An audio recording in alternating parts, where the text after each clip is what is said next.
A book series, a newspaper, a podcast, and an app designed to empower kids. A kids company About is creating content to spark important conversations, built to tell stories that feature diverse voices on topics that matter to kids. A kids company About was founded in 2018 by Jelani Memory. His idea, that started with a single book for his kids, has become an entire media company for all kids and adults. It began with a book. Jelani, please share the story behind the story that you wrote back in 2018 entitled A Kid's Book About Racism.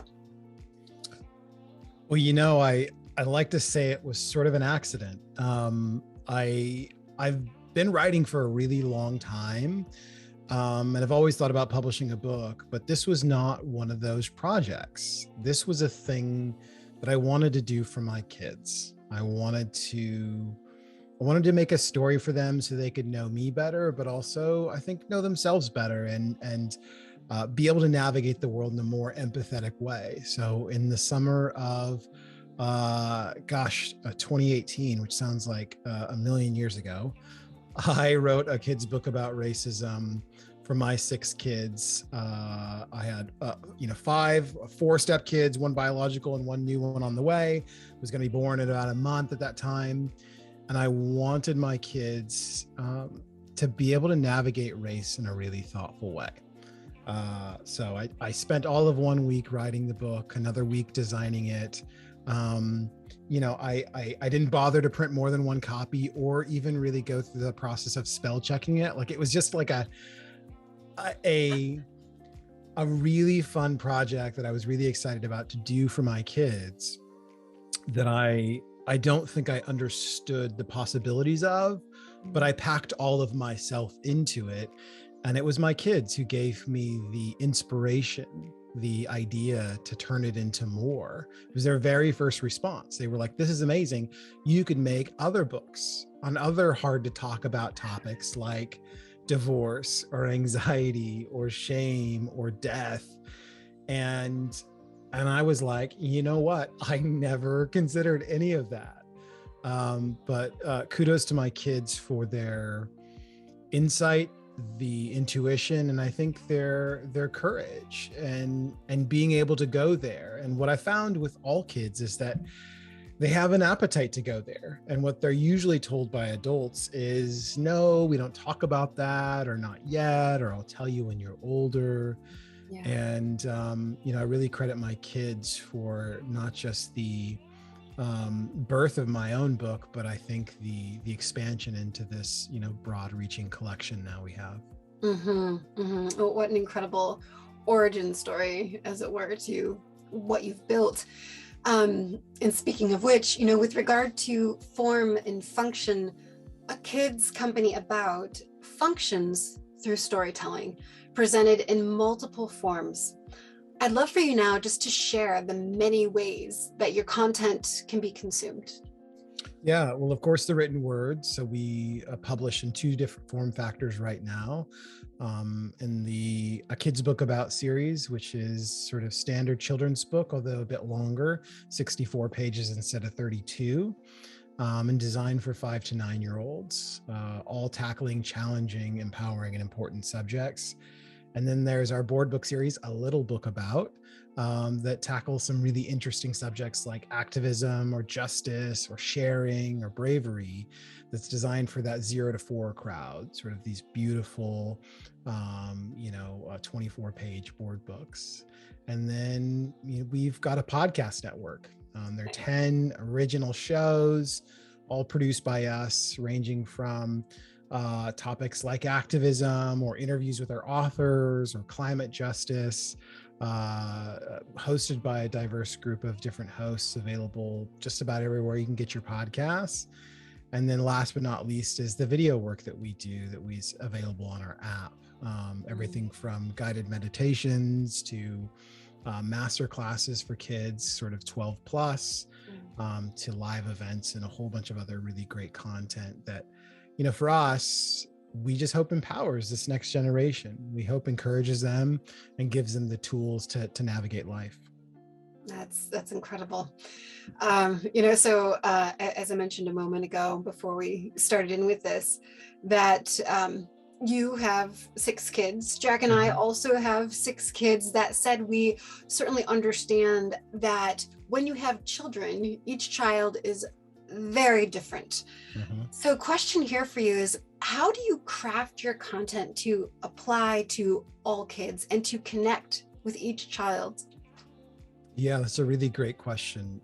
I think it really comes down to two things. I think it comes down to authenticity, the storytellers that we bring on, whether that's video, audio, or our books, they have authentic stories to tell. And that authenticity, I think, really connects with kids from anywhere, any walk of life. And then the second is that they all tell those stories from a first person perspective.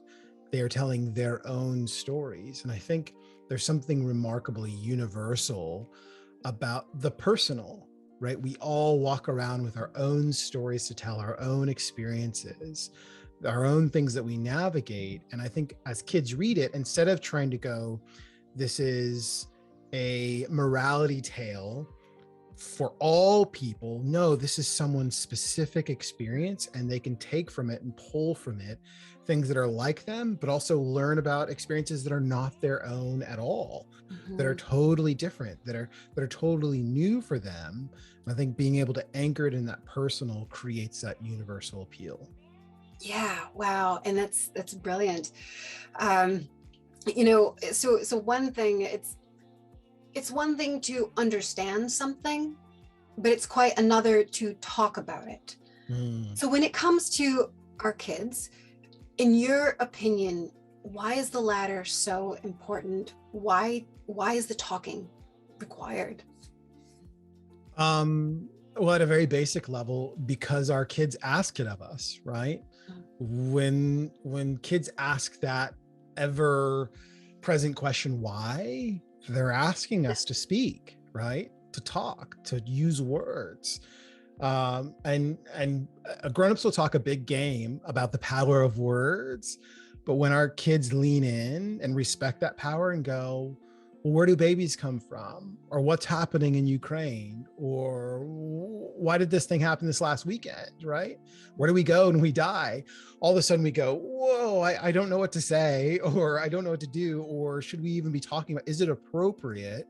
Yeah. And I think it's really important that we as grown-ups, we use our words and we explain and we teach and we guide and we use what we have to offer, even if that thing that we have to offer is, I don't know, but let's go find out together. And one thing you said there too, we need to use our words. And how often do we say that to our kids? Use your words. I know you're that, Yeah. use your words. And we need to take our own good advice. Absolutely. So I'd like to wrap up our conversation with this, and it is my love of your tagline, made to empower. Mm. Can you share a personal example, perhaps about one of your kids, where they've been empowered by a story that you've shared in your collection? Hmm.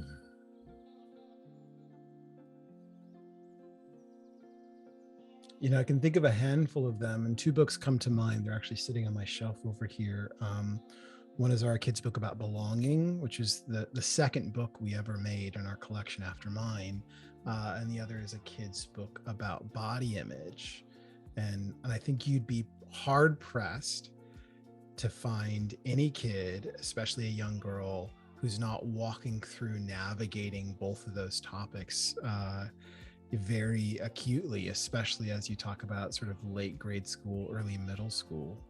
And I know for a couple of my kiddos, those books have been really seminal and important for them in just understanding themselves, their own emotions, their own thoughts, their own feelings, and what they're navigating. And we like to talk about the thing that Mr. Rogers talked about a lot, which is, if it's mentionable, it's manageable.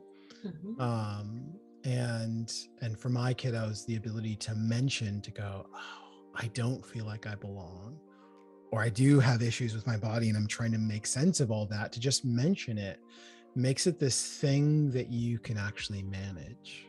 Mm-hmm. Mm-hmm. Well, I just cannot thank you enough for the work that you're doing and for the help that you're giving simply by sharing a story. And so I just want to take a moment just to thank you very much for helping Thank you. all of us just become a bit more aware now. Thank you so much. Oh, I appreciate that. Thank you.